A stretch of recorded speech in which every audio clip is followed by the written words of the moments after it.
Police अपराधियों की पहचान और रहस्य सुलझाने के लिए सीसीटीवी फुटेज का उपयोग करती है। इसे नए संदिग्धों की पहचान या किसी आरोपी की दोषिता साबित करने में उपयोग किया जा सकता है। कई मामलों में ये महत्वपूर्ण सबूत ही होते हैं जो मुकदमे में केस को मजबूती देते हैं। नंबर 10, 2021 में फिरौती के लिए भेजी गई तस्वीर और सीसीटीवी फुटेज ने सिडनी में फिरौती के लिए किए गए अपहरण के अपराधियों को पकड़ने में पुलिस की मदद की। माइकल हद्दाद के अपहरणकर्ताओं को पकड़ने में एक साधारण पायजामा ही जरूरी सुराग था। ये दुखद घटना 24 अक्टूबर 2020 दोपहर बाद शुरू हुई थी। उस सुबह एक अनजान सफेद वैन रायट के अपार्टमेंट परिसर के भूमिगत पार्किंग में घुसी जहां माइकल रहता था। वह वैन वहीं खड़ी रही जब तक माइकल दोपहर 12 बजे बाद गैराज नहीं आया। 3 नकाबपोश लोगों ने फिर माइकल को पकड़ लिया और जबरदस्ती उसे वैन में घसीट कर डाल दिया। सीसीटीवी में वैन को परिसर से निकलते देखा गया और कोई संकेत नहीं था कि कुछ गलत हुआ। 7 घंटे बाद पहली बार माइकल के परिवार से अपहरणकर्ताओं ने संपर्क किया। अपराधियों ने एक एन्क्रिप्टेड सिफर फोन का इस्तेमाल करके संदेश भेजे और $5 मिलियन की फिरौती की मांग की। रात 8 बजे अपहरणकर्ताओं ने माइकल के साथ फोटो भेजी। उसे एक खाली कमरे में फर्श पर आंखों पर टेप और हाथ पैर बंधे दिखाया गया। अगली सुबह उसके जिंदा होने का सबूत देने वाली एक और फोटो भेजी गई। इस फोटो में अब वह एक साधारण पायजामा पहने हुए था। फिरौती की रकम धीरे धीरे घटाकर 2 मिलियन कर दी गई, जिसे $5-5 लाख की किश्तों में चुकाना था। माइकल जॉन इब्राहिम का भतीजा था जो एक पूर्व नाइट क्लब मालिक थे और पुलिस के अनुसार इब्राहिम परिवार के अन्य सदस्यों के साथ साथ एक बड़े संगठित अपराधी माने जाते थे। पुलिस ने कहा कि इब्राहिम परिवार के किसी सदस्य के अपहरण की साजिश में शामिल होने का सबूत नहीं है। संगठित अपराध से कथित संबंध बताते हैं कि अपहरणकर्ताओं ने माइकल को क्यों चुना।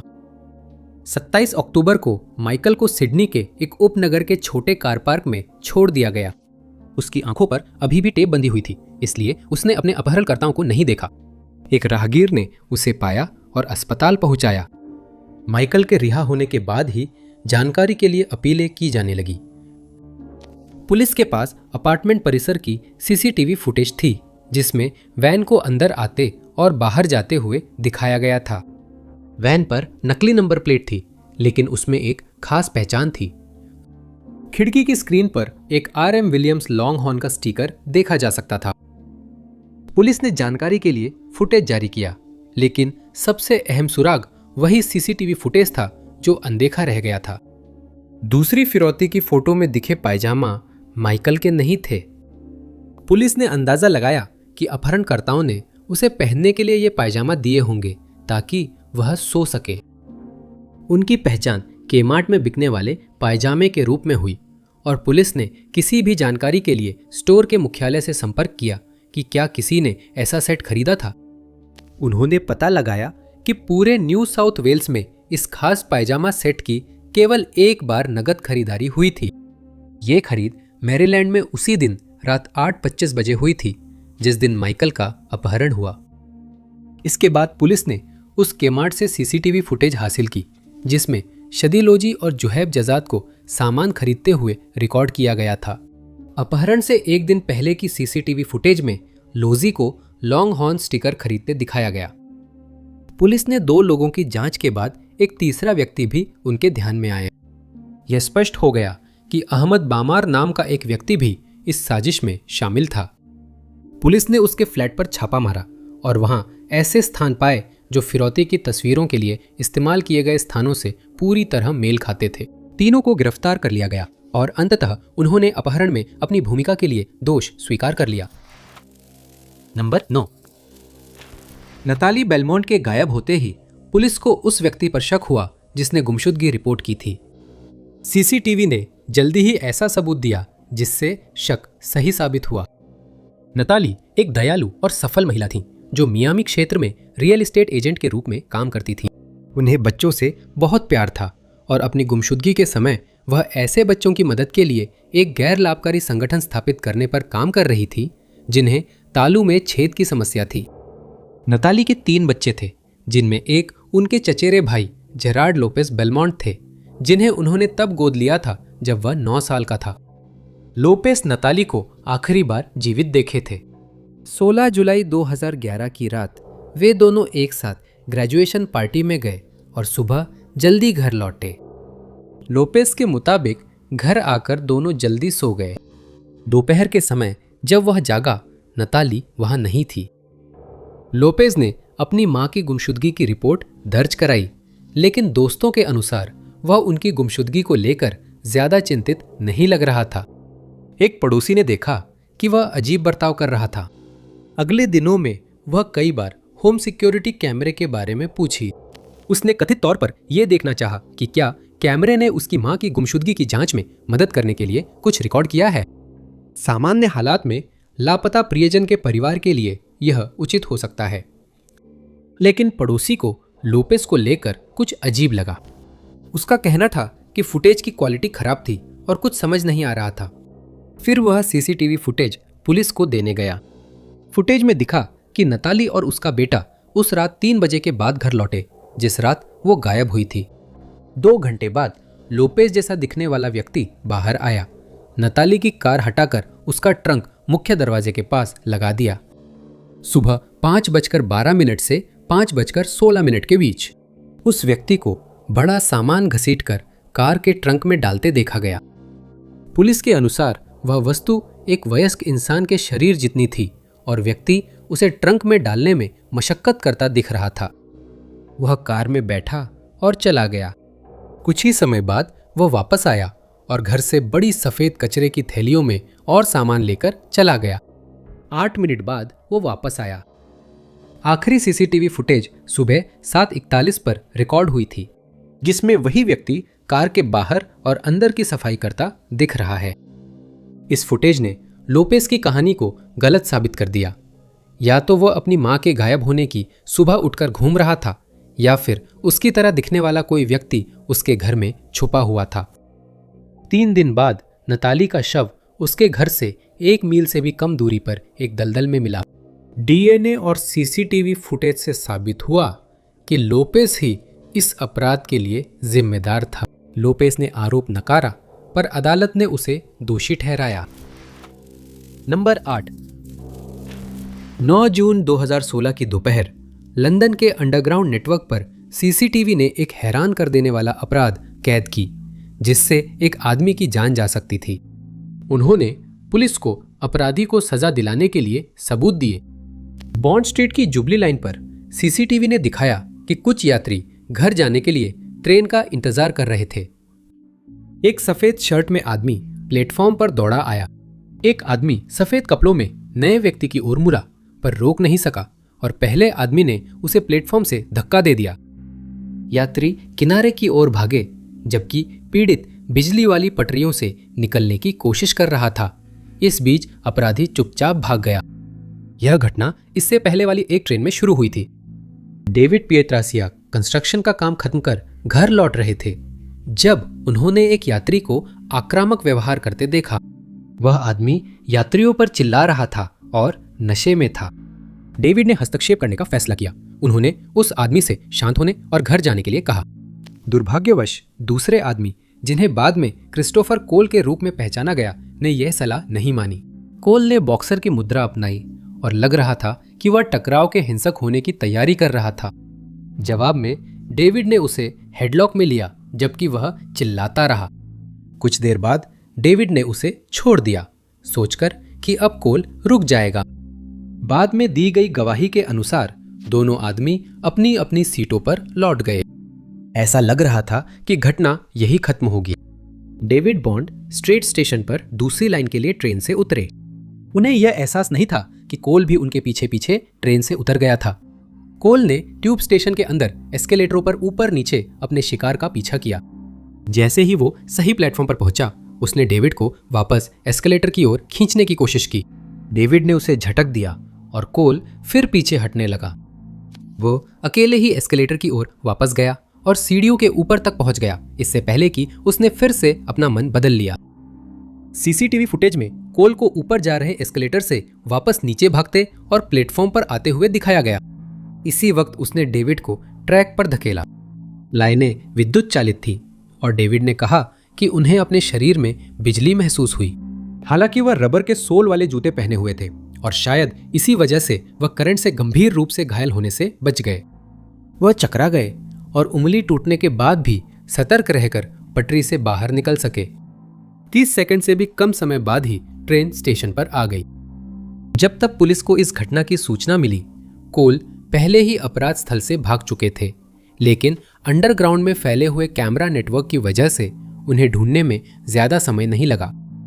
उन्हें 10 साल की जेल की सजा सुनाई गई।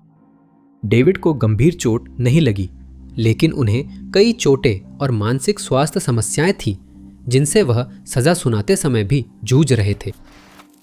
नंबर 7, लंदन के हैटन गार्डन में ईस्टर वीकेंड के बाद सुरक्षित जमा सुविधा के कर्मचारियों ने देखा कि सी ने उनकी वॉल्ट में ड्रिल से छेद कर दिया था।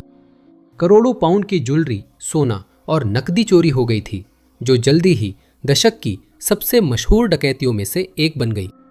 पुलिस को 7 अप्रैल 2015 की सुबह हैटन गार्डन सेफ डिपॉजिट लिमिटेड के स्थान पर बुलाया गया। यह इमारत लंदन के हैटन गार्डन के केंद्र में थी, जो ज्वेलरी कारोबार के लिए प्रसिद्ध है। इलाके के कई व्यापारी अपनी कीमती चीजें सुरक्षा के लिए यहां रखते थे। अब कई लोगों को बताया जा रहा था कि उनकी संपत्ति चोरी हो गई है। जांचकर्ताओं ने तुरंत अपराध की जांच शुरू की और सुराग जोड़ने लगे।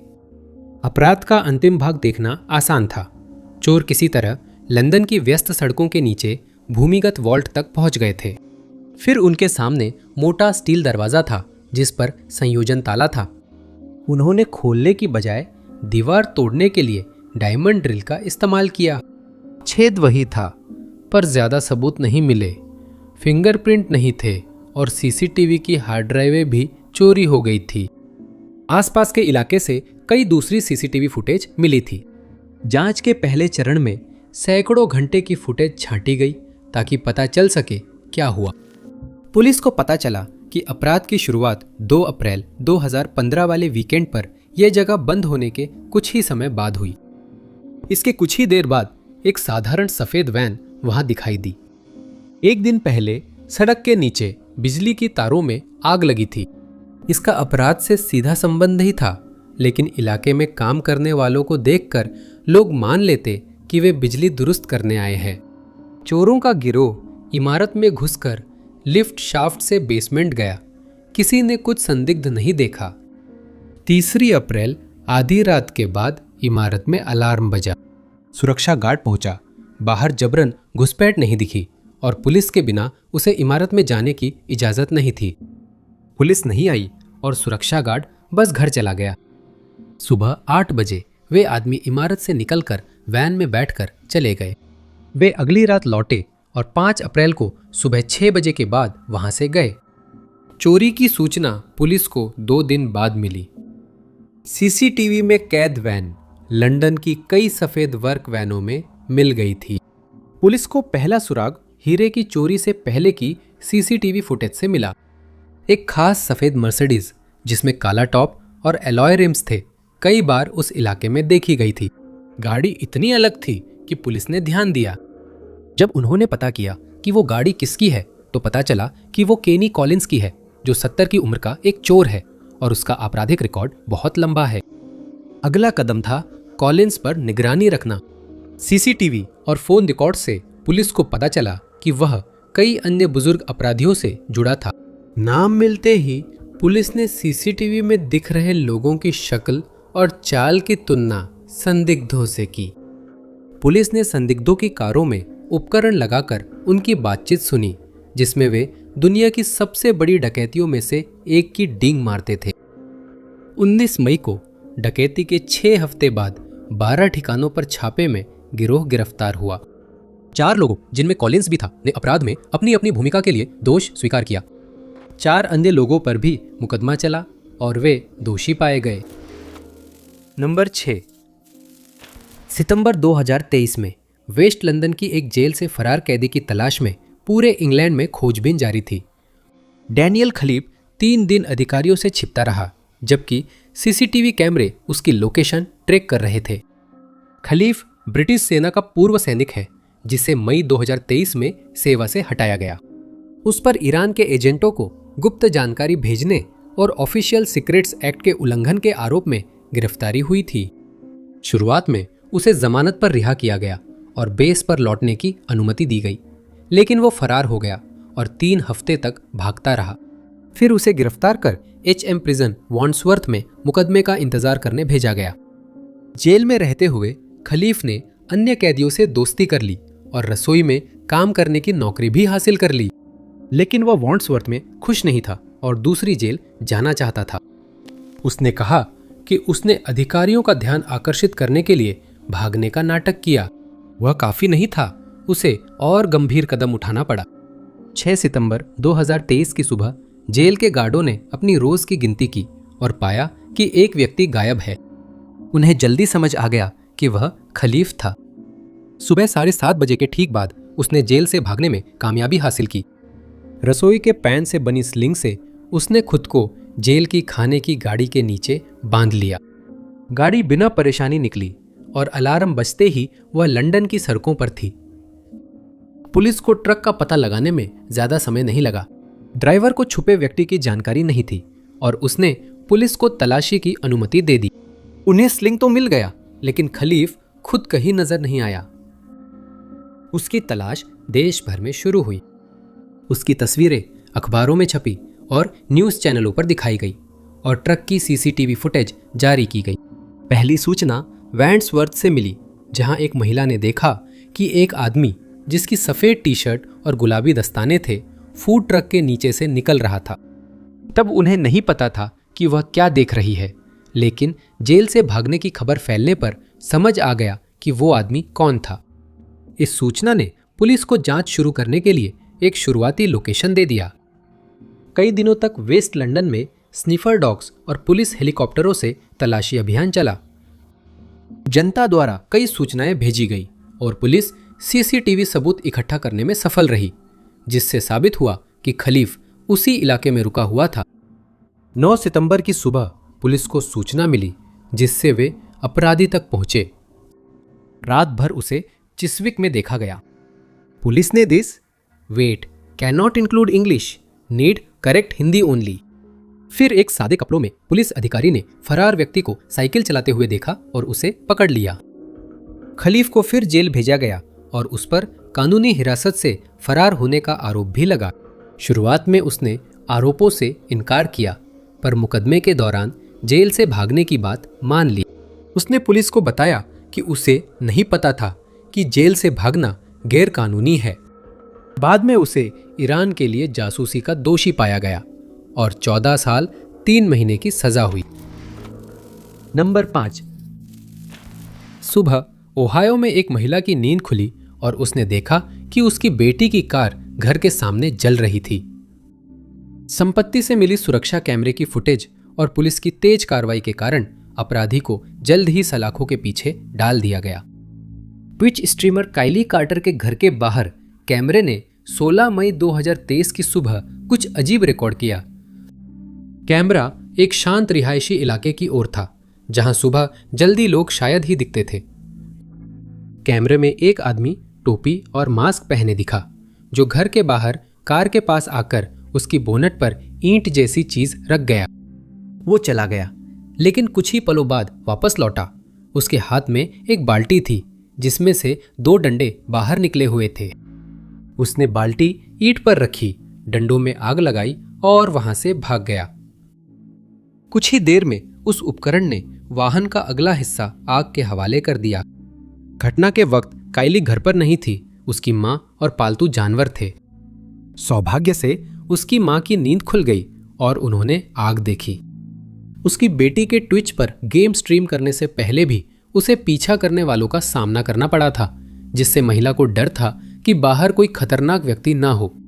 वह घर के अंदर रही और 911 पर कॉल किया जब उसने आग की लपटों को पास आते देखा।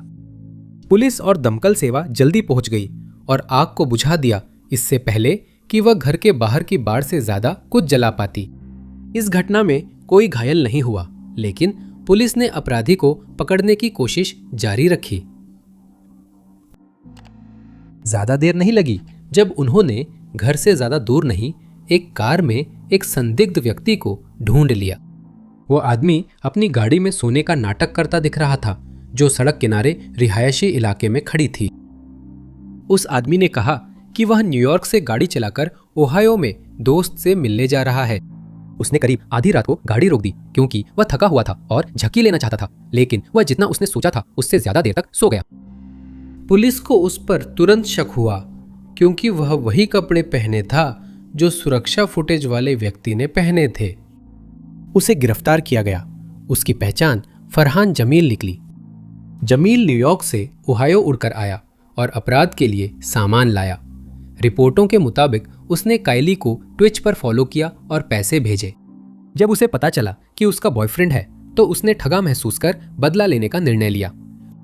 अक्टूबर 2023 में उसने अपने अपराध स्वीकार किए और उसे 46 महीने की जेल हुई। नंबर 4। जब पुलिस को इंग्लैंड के ग्रामीण केंट में एक नकदी डिपो पर पहली बार बुलाया गया तो उन्हें नहीं पता था कि वे ब्रिटेन की सबसे बड़ी नकद डकैती सुलझाएंगे। पूरी डकैती सीसीटीवी में कैद हुई थी और अपराधियों को सजा दिलाने में कई साल जांच चली। टनब्रिज में स्थित सिक्योरिटास डिपो इंग्लैंड और वेल्स में उन कुछ केंद्रों में से एक था जहां बैंक ऑफ इंग्लैंड के लिए नई और अप्रयुक्त बैंक नोट्स रखी जाती थी। डिपो में पैसे और वहां काम करने वाले लोगों की सुरक्षा के लिए कई सख्त सुरक्षा उपाय लागू थे, लेकिन 2006 तक इन सुरक्षा उपायों की कभी परीक्षा नहीं हुई थी।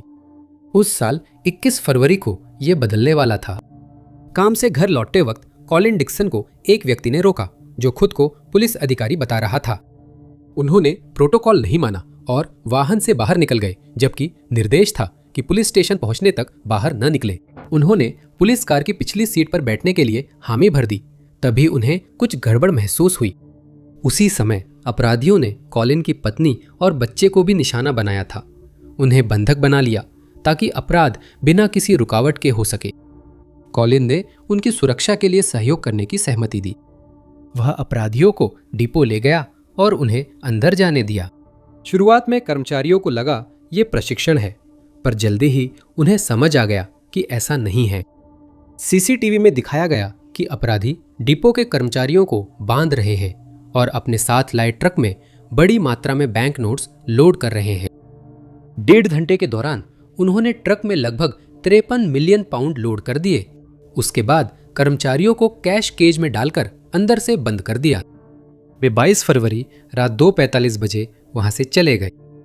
जब कर्मचारियों को यकीन हो गया कि वे सुरक्षित है तो वे केज से बाहर निकल आए और पुलिस से संपर्क किया। इसके बाद एक व्यापक जांच शुरू हुई जो आज भी जारी है। मामले में शुरुआती सबूतों में से एक डिपो की सुरक्षा फुटेज थी। पुलिस ने डकैती वाले दिन और पहले हफ्तों की फुटेज की जांच की। पुलिस ने वो इमारत ढूंढ ली जहां कॉलिन को डकैती से पहले रखा गया था और डिपो का एक साधारण नक्शा भी मिला। यह साफ था कि यह अंदरूनी आदमी का काम था। सुरक्षा फुटेज ने अंदरूनी आदमी को उजागर किया। डकैती से कुछ महीने पहले आमिर हिस्सिनाज डिपो में काम करने लगा और सुरक्षा फुटेज में उसे दरवाजों के पास अजीब तरह से खड़े और अजीब कोणों पर मुड़ते देखा गया। वह इमारत का मुआयना कर रहा था और उसकी बेल्ट पर जासूसी कैमरा मिला जिससे डिपो का नक्शा बनाया गया। जब पुलिस ने इस मामले में जानकारी के लिए अपील की तो उन्हें कई सुराग मिले और जैसे जैसे सुराग मिलते गए पुलिस उन लोगों की पहचान करने में सक्षम हो गई जिन्हें फुटेज में देखा गया था। उन्होंने लोगों की शारीरिक बनावट और कुछ की पहचान योग्य चाल का मिलान किया। जून 2007 में इस अपराध में शामिल 8 लोगों के खिलाफ मुकदमा शुरू हुआ। कथित मास्टरमाइंड ली मरे इन लोगों में शामिल नहीं था। वह अपराध के बाद अपने साथी पॉल एलन के साथ मोरक्को भाग गया था। आखिरकार दोनों को पकड़ लिया गया। मरे को अपराध में भूमिका के चलते मोरक्को में कैद किया गया। एलन ने यूके में सजा काटी। पुलिस के अनुसार अपराध में शामिल कम से कम एक व्यक्ति अब भी फरार है। जानकारी होने पर क्राइम स्टॉपर्स 800-555 111 पर संपर्क करें। नंबर 3। एमी लॉर्ड के काम न पहुंचने पर उसके दोस्त और सहकर्मी ने गड़बड़ समझी। उसी दिन बाद में उसे लापता व्यक्ति के रूप में रिपोर्ट किया गया। लेकिन ज्यादा समय नहीं बीता कि उसकी लाश मिल गई और पुलिस ने भी जिम्मेदार व्यक्ति को पकड़ने में ज्यादा देर नहीं लगाई। एमी सिर्फ 24 साल की थी जब 23 जुलाई 2013 को उसकी मौत हो गई। वह बोस्टन में ऑनलाइन मार्केटिंग स्पेशलिस्ट थी और होशियार व मिलनसार थी। हमले वाली सुबह वो जिम जाकर फिर सहकर्मी के साथ काम पर जाना चाहता था। वह सुबह 5:38 बजे अपार्टमेंट से निकली, लेकिन जिम नहीं पहुंची। एमी के काम पर न आने पर उसके दोस्त चिंतित हो गए। परिजन संपर्क नहीं कर सके तो पुलिस में गुमशुदगी की रिपोर्ट दर्ज हुई। पुलिस को इस मामले में पहला सुराग एमी की कार से मिला। उसके लापता होने का किसी को पता चलने से कई घंटे पहले ही पुलिस को साउथ बॉस्टन में एक जली हुई गाड़ी के बारे में कॉल्स मिली थी। जैसे ही एमी के लापता होने की रिपोर्ट दर्ज हुई, पुलिस उस कार को उससे जोड़ने में सक्षम हो गई। अगला सुराग एमी के बैंक रिकॉर्ड से मिला। इससे पता चला कि उसने सुबह का समय 5 अलग अलग एटीएम में जाकर पैसे निकालने में बिताया था। पुलिस ने एटीएम से सीसीटीवी फुटेज ली जिसमें एमी के चेहरे की चोट दिखी। उसकी कार की ड्राइविंग सीट पर कोई और था। उस व्यक्ति को कैमरे में कभी स्पष्ट नहीं देखा गया, पर पुलिस जानती थी कि वही उनका संदिग्ध है। दुर्भाग्य से पुलिस सबूत जुटा ही रही थी कि तभी एक और खोज हो गई। एमी का निर्जीव शरीर हाइड पार्क में मिला। उसे बार बार धारदार चीज से मारा गया था। लापता व्यक्ति की जांच अब कुछ और गंभीर हो गई थी, लेकिन इस खोज ने पुलिस को एक नई जगह तलाशने का मौका दिया। पुलिस ने एमी के शव और कार मिलने वाले रास्ते की जांच की और उन पेट्रोल पंपों को देखा जहां आरोपी ने ईंधन खरीदा हो सकता है। फिर उन्होंने उन इलाकों के सीसीटीवी कैमरों में एमी की कार को तलाशा। सुबह करीब 8 बजे एमी की कार में कोई व्यक्ति पास के चौराहे के पेट्रोल पंप पर रुका। शराब की दुकान के फुटेज में उसकी तस्वीर साफ नहीं थी, लेकिन वो एक व्यक्ति से बात करता दिखा। बाद में उस व्यक्ति ने उसकी पहचान एडविन अलीमानी के रूप में की। जल्द ही अलीमानी फिर से पुलिस के साथ मुसीबत में पड़ गया। एमी के मामले की जांच के दौरान ही पुलिस को एक और महिला के साथ ऐसी ही घटना की सूचना मिली। केली बैलेंटाइन एमी के घर के पास ही रहती थी। 23 जुलाई की रात नाइट शिफ्ट से लौटते वक्त केली बैलेंटाइन पर एक व्यक्ति ने हमला किया जो जबरन उसकी अपार्टमेंट बिल्डिंग में घुसा था। उसने मुकाबला किया और जब वह हथियार लहरा रहा था तब केली बैलेंटाइन ने उसकी हाथ पर लात मार दी। उसने खुद को चोट पहुंचाई और भाग गया। केली को मदद मिली और अस्पताल ले जाया गया। पुलिस ने फिर अपार्टमेंट के आसपास से सीसीटीवी फुटेज जुटाई। फुटेज में एक आदमी दिखा जिसकी शर्ट उसके सिर के चारों ओर लिपटी हुई थी और वह इलाके से जा रहा था। उस आदमी के शरीर पर खास टैटू थे जो अलीमानी के टैटू से मेल खाते थे। कुछ ही देर बाद अलीमानी उसी अस्पताल में चला गया जहां केली का इलाज चल रहा था। एक ईएमटी ने अधिकारियों को उसकी चोट और हुलिया देखकर सतर्क किया, जिससे उसे वही गिरफ्तार कर लिया गया। उसे अदालत में दोषी पाया गया और उम्र कैद की सजा सुनाई गई। नंबर 2, पॉल एलन अपनी जिंदगी बदलने की कोशिश कर रहे थे, तभी एक भयानक हमले में उनकी जान बची। डीएनए, सीसीटीवी फुटेज और टेम्स नदी में मिला एक आईपैड इस केस को सुलझाने में अहम सबूत बन गए। एलन उन अपराधियों में थे जिन्हें सिक्योरिटास डिपो डकैती में जेल हुई थी। उन्होंने अपराध स्वीकार किया और 2016 में 6 साल बाद रिहा हुए। वह मूल रूप से साउथ लंदन लौटे जहां वह बड़े हुए थे, लेकिन उनकी जान को मिली धमकियों के कारण उन्होंने अपने छोटे परिवार को कहीं और ले जाना पड़ा। 2019 तक वो अपनी साथी और बच्चों के साथ वुडफोर्ड, नॉर्थ ईस्ट लंदन में रहते थे। 11 जुलाई 2019 का ज्यादातर समय वह दिन आम दिनों जैसा ही था। हालांकि करीब 11 बजे यह बदल गया। एलन किचन में थे तभी ग्राउंड फ्लोर की खिड़कियों से उनके घर पर गोलियां चली। उन्हें 2 बार गोली लगी, जिसमें एक बार गर्दन में भी गोली लगी। हमले के वक्त उनकी पार्टनर घर पर थीं और उन्होंने तुरंत अधिकारियों को सूचना दी। उन्हें अस्पताल ले जाया गया। डॉक्टरों ने जान बचाई, लेकिन वह छाती से नीचे लकवाग्रस्त हो गए। एलन की जान बचाने की कोशिश के दौरान ही एक रेनो कैप्चर कार अपराध स्थल से चली गई। इस मामले में पुलिस को जो सबसे पहले सुराग मिला वो घटनास्थल से मिला डीएनए सबूत था। गोलियां पड़ोसी के बगीचे से चली थीं। पुलिस को बाढ़ की जांच में डैनियल केली और लुइस अहर्न के डीएनए मिले। केली और अहर्न पेशेवर अपराधी थे। दोनों के रिकॉर्ड में अधिकतर चोरी और डकैती के मामले थे। वे पहली बार इतनी गंभीर चीज में शामिल हुए थे। जैसे जैसे पुलिस ने दोनों की जांच की, वे हमले में उनकी संलिप्तता को लेकर और आश्वस्त हुए। सीसीटीवी फुटेज में रेनो कैप्चर अपराध स्थल से जाते दिखी, जो एक रेंटल कंपनी से जुड़ी थी। रिकॉर्ड से पता चला कि स्टुअर्ट अहर्न, लुइस के भाई, ने वह कार हमले से कुछ दिन पहले किराए पर ली थी। तीनों को गिरफ्तार किया गया, पर पुलिस सबूत जुटाने में लगी रही। एक और अहम सबूत लुइस अहर्न की मदद से मिला।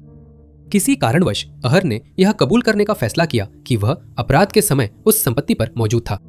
उसने दावा किया कि उसे लगा वे लोग बस चोरी के लिए संपत्ति का मुआयना करने गए थे और उसे किसी भी तरह की हिंसा की योजना के बारे में कोई जानकारी नहीं थी। उसने बताया कि अपराध स्थल से दूर जाने के बाद वे एक खास सड़क पर रुके और वो ताज़ी हवा लेने बाहर निकला। केली नदी थेम्स की ओर चला गया था और बाद में लौट आया था, बिना यह बताए कि वह कहां गया था। पुलिस ने ये पल सुरक्षा कैमरों में देखा था। अब उन्होंने ध्यान देकर जासूसों को धातु डिटेक्टर के साथ नदी किनारे भेजा, क्योंकि उन्हें लगा केली ने वहीं हथियार फेंका होगा। लेकिन उन्हें कीचड़ में सना आईपैड मिला। फॉरेंसिक टीम ने डिवाइस से सिम कार्ड निकालकर तीनों आदमियों और अपराध से जुड़े डिजिटल सबूत पाए। अपराध का मकसद नहीं पता चला, लेकिन जज ने इसे पैसों से जोड़ा। तीनों आदमी एलन पर हमले से पहले कई अपराधों में शामिल थे, जिनमें जिनेवा के म्यूजियम में कैमरे में रिकॉर्ड डकैती भी थी। बाद में इन्हें चोरी की संपत्ति अंडरकवर अधिकारी को बेचते पकड़ा गया और एलन की हत्या की साजिश में दोषी पाया गया। हालांकि जज ने कहा कि और लोग भी शामिल हो सकते हैं। तीनों आदमियों को 30 से 40 साल तक की जेल की सजा सुनाई गई। नंबर 1, यिंग झांग जून 2017 में दोपहर के वक्त 26 साल की उम्र में बिना सुराग गायब हो गई थी। पुलिस केवल सीसीटीवी फुटेज के इस्तेमाल से ही यह पता लगा पाई कि उनके साथ क्या हुआ था। यिंग एक प्रतिभाशाली मेहनती युवती थी जो पढ़ाई के लिए अमेरिका गई और पेकिंग विश्वविद्यालय से मास्टर डिग्री लेकर अपनी कक्षा में टॉप किया। अप्रैल 2017 में वो university of Illinois Urbana champagne में विजिटिंग स्कॉलर बनकर अमेरिका गई। वह प्रकाश संश्लेषण व फसल उत्पादकता पर केंद्रित थी। 9 जून को वे यूनिवर्सिटी के पास अपार्टमेंट का लीज एग्रीमेंट साइन करने वाले थे। दोपहर 1:39 बजे उन्होंने एजेंट को मैसेज भेजा कि वह लेट हो रही है और 2:10 बजे तक वहां नहीं पहुंच पाएंगी।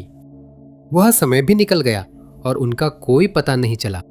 दोपहर 2:38 एजेंट ने उन्हें मैसेज भेजा कि वह कब पहुंचेंगी, लेकिन कोई जवाब नहीं मिला। जल्द ही यिंग के दोस्त उसकी चिंता करने लगे। उससे संपर्क नहीं हो पाने पर उन्होंने उसी शाम उसे लापता व्यक्ति के रूप में रिपोर्ट कर दिया। उसकी तलाश तुरंत शुरू हुई। पुलिस को किराए के एजेंट से उसकी योजनाओं के बारे में पता चला और उन्होंने सीसीटीवी फुटेज की जांच की, जो यिंग के अपार्टमेंट से मीटिंग स्थान तक के रास्ते पर लगे थे। इस यात्रा के लिए 2 बसें चाहिए थी। सीसीटीवी फुटेज में दिखाया गया कि यिंग ने यात्रा का पहला चरण बिना समस्या पूरा किया। करीब 1:50 बजे वह पहली बस से उतरी। वह बस के लिए एक स्टॉप पर रुकी, फिर समझी कि उसके अपार्टमेंट की बस सड़क के दूसरी ओर रुकती है। सीसीटीवी फुटेज में यिंग को बस रुकवाने का इशारा करते देखा गया, लेकिन ड्राइवर ने सड़क के गलत तरफ होने के कारण बस नहीं रोकी। वह अगले बस स्टॉप की ओर चली गई ताकि अगली बस का इंतजार कर सके। जब वह चल रही थी, एक काली सैटर्न एस्ट्रा कार उसके पास से गुजरी। फिर सीसीटीवी ने उसी वाहन को लौटकर छात्रा के पास रुकते हुए रिकॉर्ड किया। उसे कुछ पल के लिए अंदर किसी से बात करते हुए देखा गया और फिर वो कार में बैठ गई। यह एक महत्वपूर्ण सुराग था और यही सुराग अंततः पुलिस को अपराधी तक ले जाएगा। क्षेत्र में वाहन के विवरण से मेल खाने वाली बहुत कम कारें पंजीकृत थी और पुलिस ने हर एक की विधिपूर्वक जांच की। आखिरकार वे एक व्यक्ति तक पहुंचे जिसका नाम बेंट क्रिस्टेंसन था। शुरुआत में पूछताछ हुई। उसने कहा कि यिंग यिंग यिंग के गायब होने वाले दिन वह पूरे दिन घर पर था। उसके घर के बाहर खड़ी सैटर्न एस्ट्रा कार सीसीटीवी में दिखी कार से पूरी तरह मिलती थी, हबकैप के नुकसान तक भी। दोबारा पूछताछ पर क्रिस्टेंसन ने बताया कि यिंग के लापता होने वाले दिन उसने एक एशियाई महिला को लिफ्ट दी। गलत मोड़ लेने पर महिला घबरा गई और वह उसे उतार दिया। उसे तो यह भी नहीं पता था कि वह महिला वही है जिसे वे लोग ढूंढ रहे हैं, और उसे यह भी नहीं पता था कि वह कहाँ है। पुलिस ने इस पर विश्वास नहीं किया। उसकी गर्लफ्रेंड को पूरा यकीन था कि वो निर्दोष है और उसने बेगुनाही साबित करने के लिए वायर पहनने की पेशकश की। कई हफ्ते बिना सबूत बीते, लेकिन 29 जून को यिंग की याद में वॉक के दौरान उसने अपनी गर्लफ्रेंड से अपना जुर्म कबूल किया। क्रिस्टेंसन ने अपनी गर्लफ्रेंड को बताया कि उसने यिंग को अपने अपार्टमेंट ले गया, जहां उस पर हमला किया और उसकी जान ले ली। उसने दावा किया कि उसने कई महिलाओं की जान ली और यिंग उसकी 13वीं शिकार थी। जांचकर्ताओं ने बताया कि यह हिस्सा गलत था, पर कबूलनामे का पहला भाग सही था। उसके घर की एक और तलाशी में डीएनए सबूत मिले, जिससे यह पुष्टि हुई कि यिंग पर वही हमला किया गया था और उसे चोट पहुंचाई गई थी। क्रिस्टेंसन को मुकदमे में दोषी पाया गया और उसे उम्र कैद की सजा सुनाई गई। बाद में पता चला कि उसने यिंग के शव को डंपस्टर में फेंक दिया, जिसे 3 दिन बाद खाली कर दिया गया और उसके अवशेष अब तक नहीं मिले हैं। देखने के लिए आप सभी का बहुत बहुत धन्यवाद। अगर आपको यह वीडियो पसंद आया हो तो कृपया लाइक बटन जरूर दबाएं। साथ ही सब्सक्राइब करना और नोटिफिकेशन बेल दबाना न भूलें, ताकि हमारे आने वाले सभी वीडियो की जानकारी आपको मिलती रहे। मेरा नाम टॉप 5 अननोन है। अगले वीडियो में मिलूंगा।